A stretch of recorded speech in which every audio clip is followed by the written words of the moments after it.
Pookode veterinary കോളേജിലെ സിദ്ധാർത്ഥന്റെ മരണത്തിലെ പ്രതികൾക്ക് പഠനം തുടരാൻ അനുമതി നൽകി സർവകലാശാല ഉത്തരവിറക്കി. ഹൈക്കോടതി നേരത്തെ നിർദ്ദേശത്തെ തുടർന്നാണ് നടപടി. മണ്ണൂത്തി ക്യാമ്പസിൽ താൽക്കാലികമായി പഠനം തുടരാം.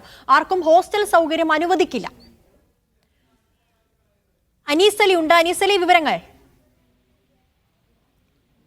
ഈ സിദ്ധാർത്ഥന്റെ വധക്കേസിൽ പ്രതികളാക്കപ്പെട്ടിട്ടുള്ള വിദ്യാർത്ഥികൾക്ക് പഠനം വിലക്കിയ നടപടി ഉണ്ടായിരുന്നു. അതേ തുടർന്ന് ഇവർ ഹൈക്കോടതിയെ സമീപിക്കുകയും ഹൈക്കോടതി ഇവർക്ക് പഠനം തുടരാൻ മണ്ണൂത്തിയിൽ ഇവർക്ക് അനുവാദം നൽകണം എന്ന് ഉത്തരവിടുകയും ചെയ്തു. ഇതിന്റെ അടിസ്ഥാനത്തിലാണ് ഇപ്പോൾ പൂക്കോട് വെറ്റിനറി സർവകലാശാല വിദ്യാർത്ഥികൾക്ക് പഠനം തുടരാൻ അനുമതി നൽകിക്കൊണ്ടുള്ള ഉത്തരവ് ഇറക്കിയിരിക്കുന്നത്. ഇത് ആ വിദ്യാർത്ഥികൾക്ക് അവിടെ ഹോസ്റ്റൽ സൗകര്യം ഉണ്ടാവില്ല എന്നൊരു കണ്ടീഷനോട് കൂടിയാണ് തൃശൂർ മണ്ണൂത്തിയിൽ പഠനം തുടരാം എന്ന ഉത്തരവ് ഇറക്കിയിരിക്കുന്നത്. വെറ്റിനറി സർവകലാശാലയിലെ സിദ്ധാർത്ഥന്റെ മരണത്തിന് പിന്നാലെ ആന്റി റാഗിംഗ് കമ്മിറ്റി തെളിവെടുപ്പ് നടത്തിയിരുന്നത്. ഇതിന് പിന്നാലെയാണ് അവിടെ ഈ വിദ്യാർത്ഥികൾക്ക് പഠന വിലക്ക് ഏർപ്പെടുത്തിയത്. അതിനുശേഷം ഇപ്പോൾ ഈ വിദ്യാർത്ഥികളുടെ ഭാഗം വെറ്റിനറി സർവകലാശാലയിലെ ഈ ആന്റി റാഗിംഗ് കമ്മിറ്റി കേട്ടിരുന്നില്ല എന്നൊരു വാദം ഇവർ ഹൈക്കോടതിയിൽ വെച്ചിരുന്നു.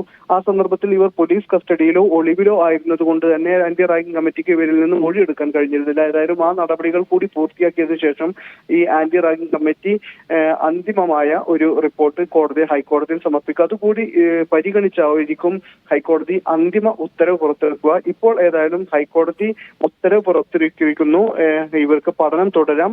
അത് പൂക്കോട് വെറ്റിനറി സർവകലാശാലയിലെ അല്ല, മണ്ണൂത്തി വെറ്റിനറി സർവകലാശാലയിൽ ഇവർക്ക് പഠനം തുടരാമെന്നാണ് ഹൈക്കോടതി ഉത്തരവ് ഉണ്ടായിരുന്നത്. അതിന് അനുകൂലമായി കൊണ്ടാണ്, അത് അനുസരിച്ചുകൊണ്ടാണ് ഇപ്പോൾ പൂക്കോട് വെറ്റിനറി സർവകലാശാല വിദ്യാർത്ഥികൾക്ക് പഠനം തുടരാൻ അനുമതി നൽകിക്കൊണ്ടുള്ള ഉത്തരവ് പുറപ്പെടുവിച്ചിരിക്കുന്നത്.